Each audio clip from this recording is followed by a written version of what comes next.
ស្រុកស្រែមាសមេលេងស្ដាំលុយចាប់ទៅស្រែកប្រាំររឹបទុកសោកឆៅមកលុយធ្លាប់បំពេមានមេកាយលើផ្លូវបង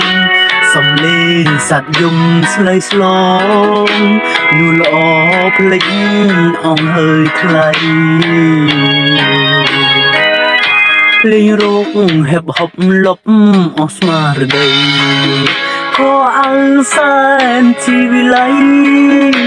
ចិត្តកាយខំខ្លាយពីមុនភ្លេចស្រែចំការជីវ៉ាដល់ដីទីក្រុងភ្លេងថ្មីធ្វើឲ្យអូនលងសុំយងរំលអិតខ្មាំងទំនុកភ្លេងចា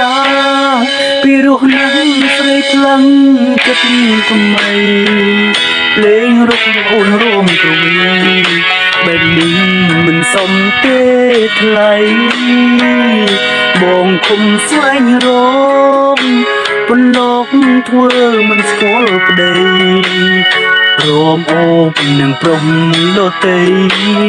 ធ្វើឲ្យមិនខ្ជិលនឹកខ្ញុំបានត្រឹមយំស្ដាយខ្លួនធ្វើគុំ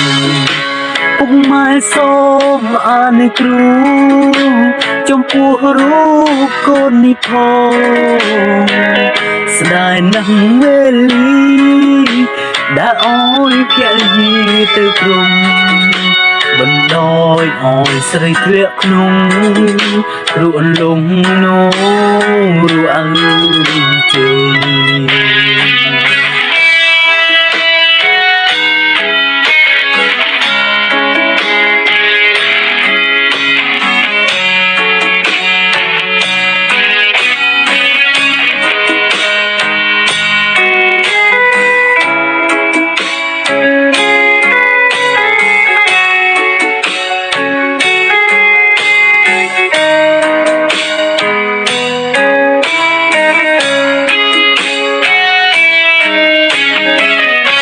ខ្ញុំបានទ្រាំយំស្ដាយខ្លួនធ្វើគុំ